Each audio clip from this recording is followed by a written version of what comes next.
Hi y'all, I'm sugar and cake artist Shelby Bauer, and this is the Sugar Scoop. Welcome to another episode of Stories in Sugar, where we make a crazy over-the-top cake together while chatting about interesting topics. Today's topic is Valentine's Day. Valentine's Day is the sweetest holiday of the year.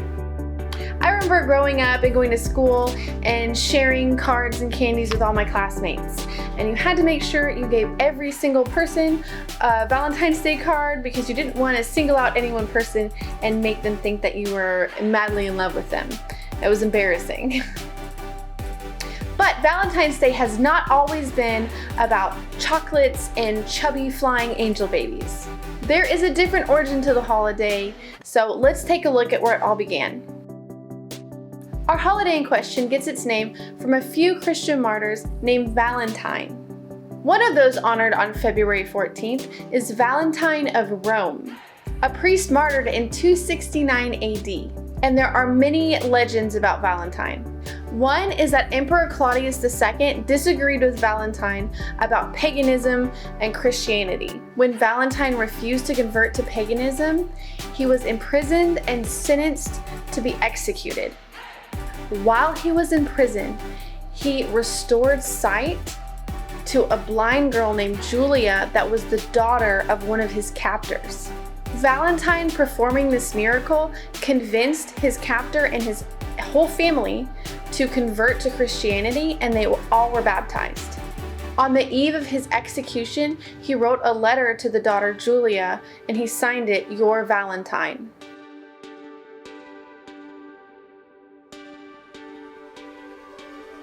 Another legend is that Valentine performed weddings for Christian soldiers that were forbidden to marry. The couples would visit him in prison and leave him flowers and letters. A gravesite dedicated to Valentine in Rome has a pink blossom almond tree that the blind daughter Julia planted that remains to this day a symbol of abiding love and friendship. What's the earliest record of February 14th being the day of love, you ask?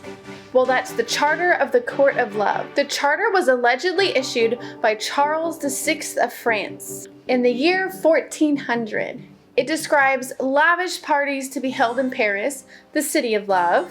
This festival of love included lots of food and wine and dancing and poetry competitions, and even a jury of women that would judge the disputes of lovers. Invited to this party was members of the royal court. At its peak, the Society of Aristocratic Royal Lovers had over 950 members.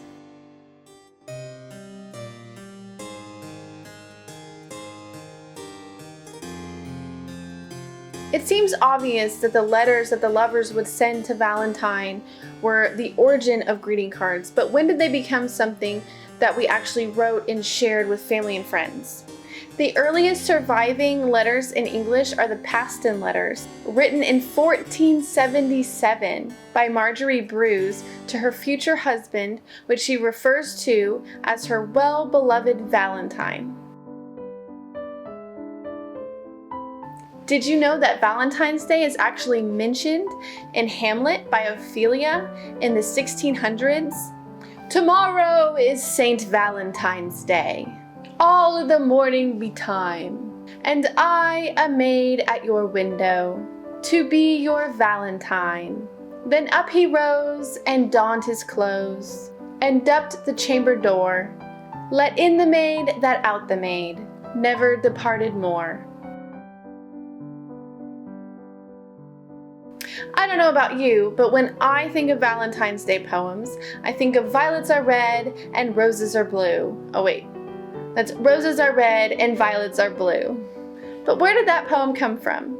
The modern cliché Valentine's Day poem can be found in a collection of English nursery rhymes, published in 1784. The rose is red, the violet blue, the honey sweet, and so are you. Thou art thou love, and I am thine. I drew thee to my Valentine. The lot was cast, and then I drew. A fortune said it should be you. This poem has been used countless times in moments of despair, desperation, and writer's block. Everyone has a hard time thinking of what to write for a Valentine.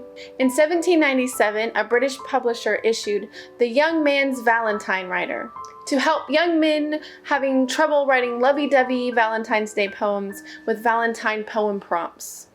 Naturally, Valentine's Day cards were the next step, making it so that people didn't have to even write their own Valentines anymore. They could just purchase one.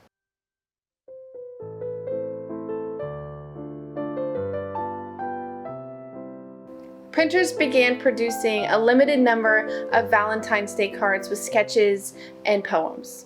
They called these mechanical Valentines. Paper Valentines became so popular in England by the 19th century, they were using factories to produce them. By the mid-19th century, they were adding lace and ribbons and making them super fancy.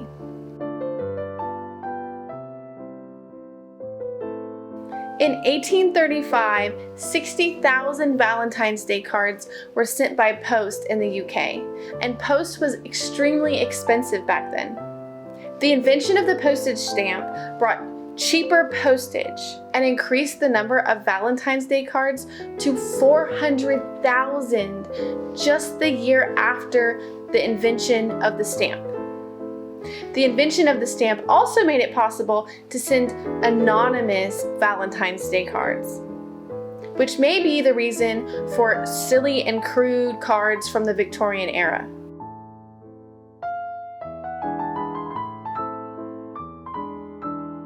In the Victorian factories, the cards were actually made by hand. Men did the printing and embossing, and women added the details like watercolor accents, lace, shells, beads, ribbons, and little trinkets. Protected by a little box, these were pretty luxurious tokens of love. Charles Dickens actually wrote an article in the paper on the process of creating Valentine's Day cards in 1864. The article was called Cupid's Manufactory. In 1847, the daughter of a small printing press and stationery store received a Valentine from an Englishman. She was inspired to start making her own Valentine's Day cards to sell at their store. The idea caught fire and Valentine's Day had come to the United States. In 1868, Cadbury came out with these beautiful velvet and hand-painted boxes that were filled with chocolates. These elaborate boxes of chocolates were a huge success, and now they're synonymous with the holiday. Other companies caught on, and by the 20th century, you were gifting all sorts of things for Valentine's Day, not just Valentines, like jewelry and clothes. Today, it's estimated that over 190 million Valentine's Day cards are sent in the US. And that number skyrockets to 1 billion if you include all the children's Valentine's Day cards that they bring to school. Did you know that teachers actually receive the most Valentine's Day cards? The average amount spent by one person on Valentine's Day was $131 in 2013. I bet it's a lot more now. What do you think about Valentine's Day? Do you love or hate the holiday? And would you ever consider gifting a cake as a Valentine's Day gift? Let me know what you think of this cute Cupid cake in the comments below.